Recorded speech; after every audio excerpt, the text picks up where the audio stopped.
Alors maintenant, la leçon d'aujourd'hui, ce sera quoi? Ce sera la résolution des équations du second degré en première S, programme conforme au système scolaire français. Alors, on va parler de quoi? On va parler de discriminant. On va parler de discriminant. Qu'est-ce que c'est qu'un discriminant et comment calculer ce discriminant-là? Donc, si je vous donne ici une équation du second degré à résoudre, et bien toutes les équations du second degré à résoudre dans R, elles se trouvent toutes, elles obéissent à la loi grand X carré égale A, égale un nombre A. Alors, avec A un nombre réel, A il appartient à R. Il appartient à R. Donc, soit il est égal à 0, soit il est inférieur à 0, soit il est supérieur à 0. Alors, c'est les nuls, automatiquement, grand X égale 0. C'est grand A, c'est petit a égale 0, grand X égale 0, automatiquement. Et si A est négatif, un carré n'est jamais négatif, donc ici, X n'existe pas. Maintenant, si A est positif, alors, dans ce cas, vous avez déjà vu dans les prérequis un point incontournable qui dit que tout simplement un nombre positif a deux racines carrées.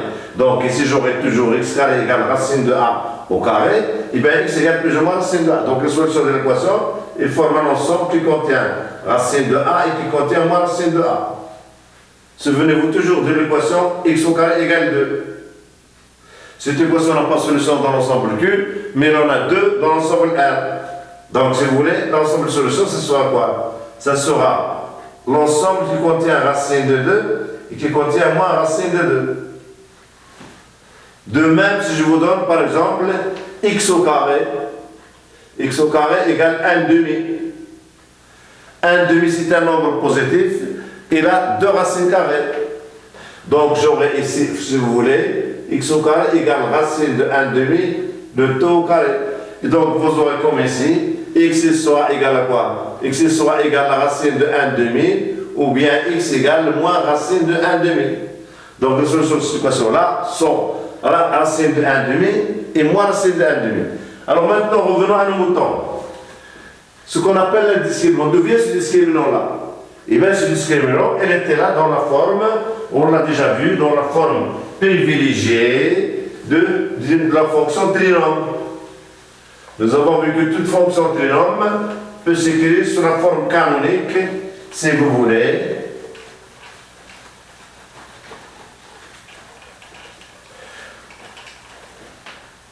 Toute fonction trinôme, si vous voulez, notre fonction trinôme ax au carré, si vous voulez, plus bx plus c, on peut toujours l'écrire sous la forme canonique, à savoir a, si vous voulez, crochet, donc j'aurai ici x plus b sur 2a, voilà, b sur 2a, le taux au carré, moins, si vous voulez, moins quoi? B carré moins 4AC sur quoi? Sur 4A au carré, c'est-à-dire sur 2A, le taux au carré.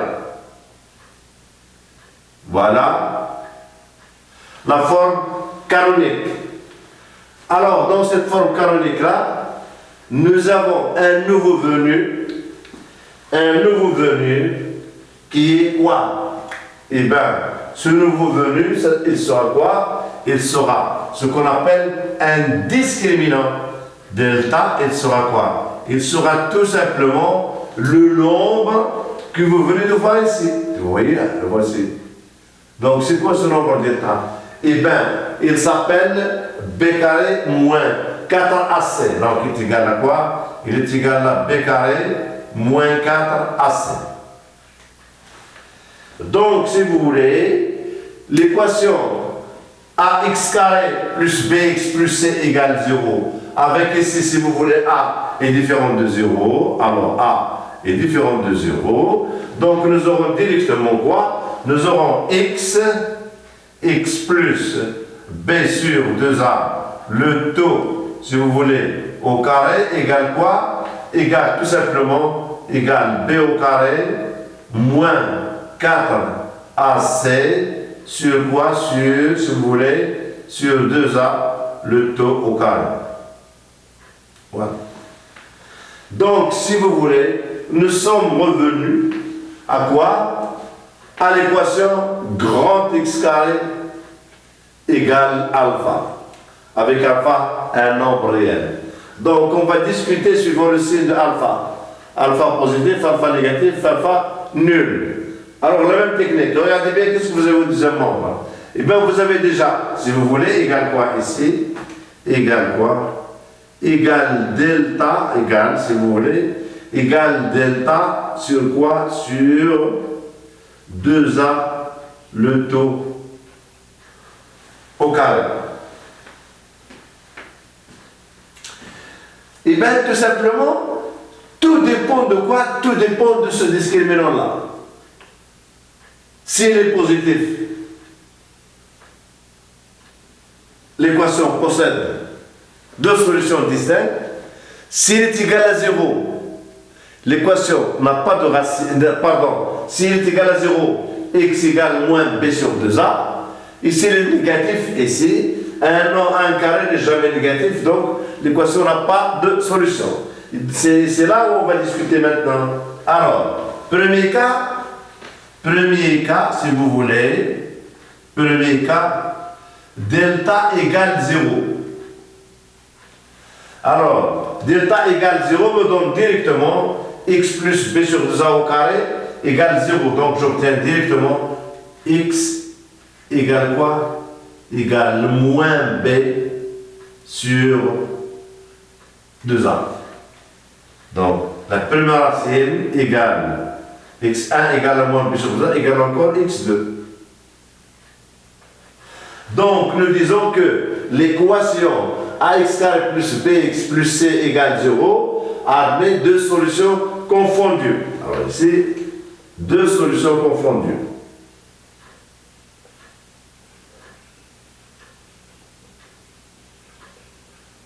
Deux solutions confondues.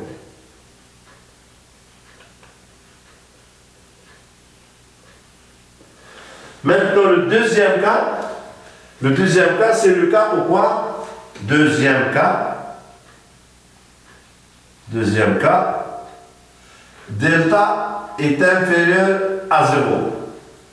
Et dans ce cas-là, delta inférieur à 0, un carré n'est jamais négatif. Donc, si vous voulez, un carré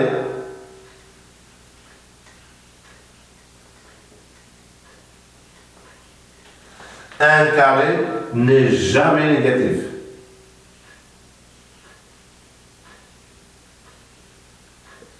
N'est jamais négatif.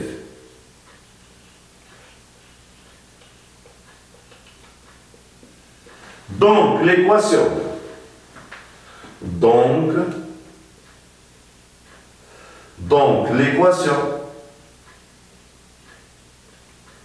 Donc, l'équation ax au carré plus bx plus c égale 0 n'a pas de racine, n'a pas de solution.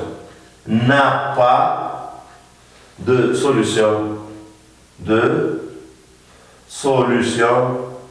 N'a pas de solution dans R.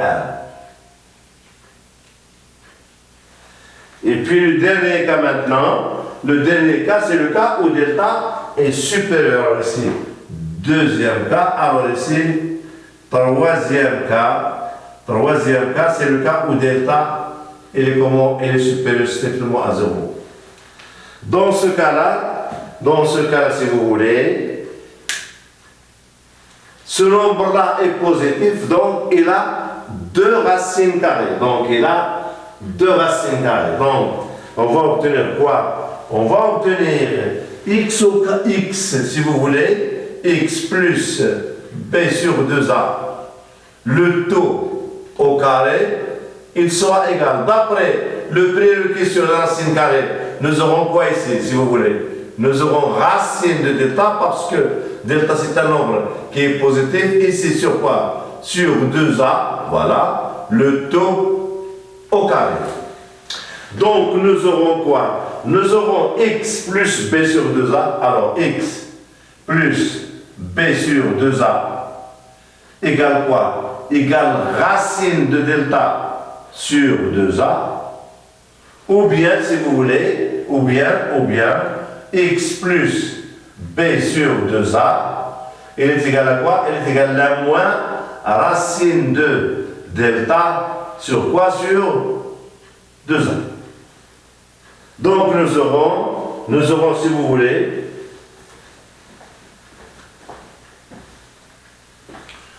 je vais faire cette ligne-là.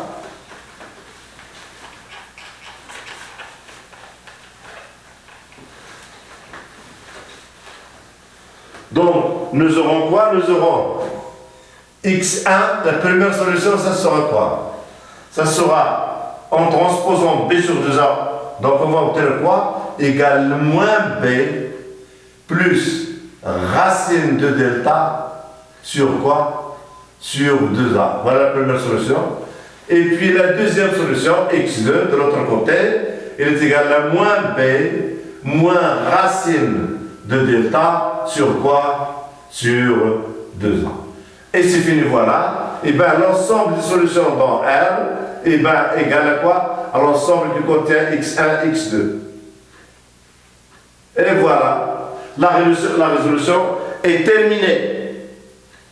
Donc, il suffit, quand on a une équation de second degré, il suffit d'identifier le coefficient A, le coefficient B et le coefficient C.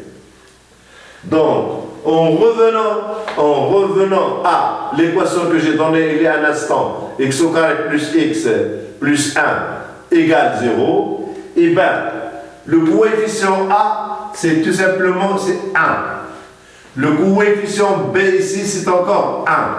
Le coefficient C, c'est encore 1. Donc voilà, j'ai A égale 1, j'ai B égale 1 et j'ai C égale 1. Je calcule mon discriminant. Mon discriminant, il a toujours la valeur B carré moins 4AC. Donc je calcule B carré moins 4AC. Donc delta égale quoi? Égale 1 au carré moins 4 multiplié par 1 multiplié par 1, donc égale quoi? Égale moins 3. Notre discriminant est négatif. Or, nous avons vu que si delta est négatif, l'équation n'a pas de solution. Donc, si vous voulez, S, l'équation n'a pas de solution, S indice R égale quoi? Égale l'ensemble vide. Il ne contient aucun élément. Si je vous donne par exemple une deuxième équation, par exemple, 3x au carré plus x moins 5 égale 0. Alors, j'identifie A, j'identifie B et j'identifie C. Donc, ici encore, j'ai A égale 3, j'ai B égale 1, et j'ai C égale combien? Égale moins 5. Donc, je calcule mon discriminant. Je calcule mon discriminant.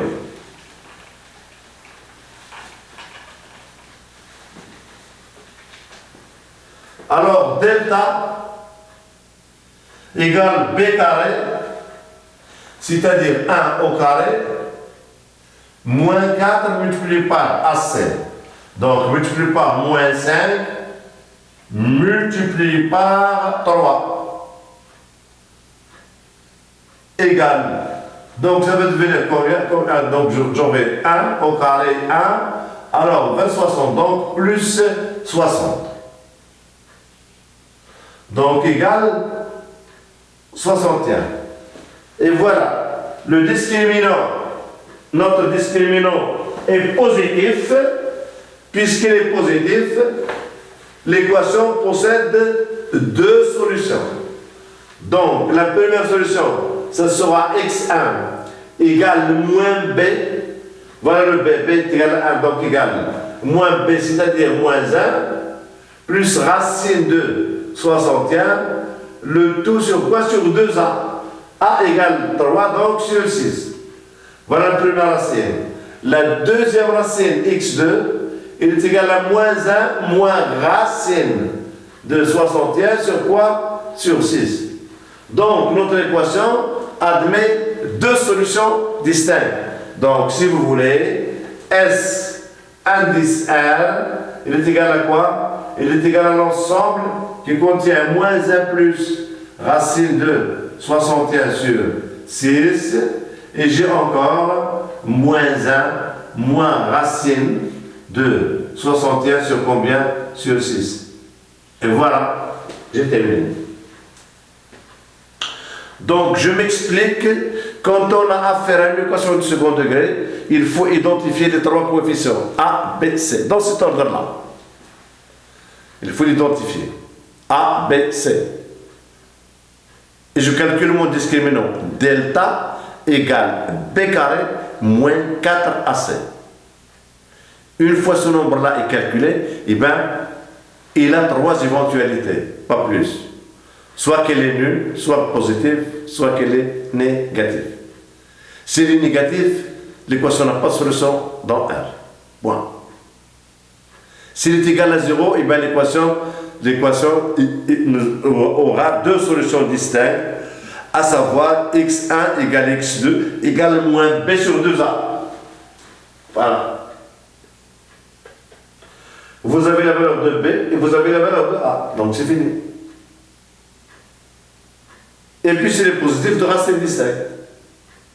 Donc si je vous donne par exemple cette équation-là, x au carré plus 2x plus 1 égale 0. Alors j'ai ici une équation, si vous voulez, du second degré. Alors cette équation-là, si vous voulez, il a deux méthodes de résolution. Deux méthodes. Deux méthodes.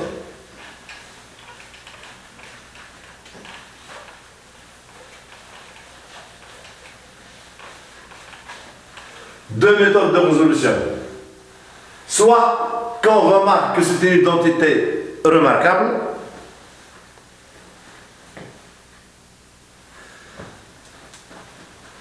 identité remarquable, donc j'aurai quoi? J'aurai x plus 1, le taux au carré égale 0.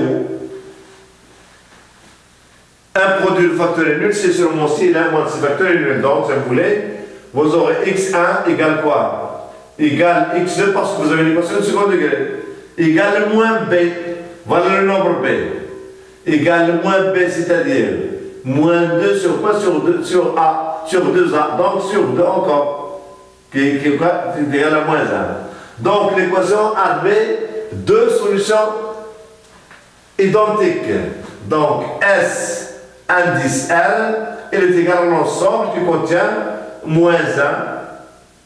Et c'est tout ce qu'il y a. Moins 1. Voilà la première méthode. La deuxième méthode, identifier vos coefficients. Et bien j'aurai A égale 1. Et j'aurai B égale 2 et j'aurai C égale 1. Alors je calcule mon discriminant. Et bien le discriminant delta est égal à quoi? Il est égal à B carré moins 4AC. Et ici il est égal à quoi? Il est égal à 4 moins 4, c'est-à-dire égal 0. Donc d'après notre cours, l'équation admet deux solutions. x1 égale x2, x1 égale x2, égale moins b sur 2a, moins b, c'est-à-dire moins 2, sur 2a, a égale 1, donc sur 2. Et ce nombre-là est égal à moins 1. Et voilà. Donc ici, nous avons une identité remarquable. Donc vous avez deux façons de résoudre une telle équation. Donc je m'explique. Une fois que vous avez l'équation de second degré, sa résolution passe par quoi? Par le calcul de son discriminant. Je calcule le discriminant. Et il a deux éventualités, ce discriminant-là. Soit qu'elle est nulle, soit qu'elle est positive, soit qu'elle est négative. S'il est nul, ça voudra dire que l'équation admet deux solutions confondues, à savoir moins b sur 2a. S'il est négatif, pas de solution, l'équation n'a pas de solution, tant mieux. Et puis s'il est positif, il y a deux solutions distinctes. x1 égale moins b moins delta plus racine de delta sur 2a, x2 égale moins b moins racine de delta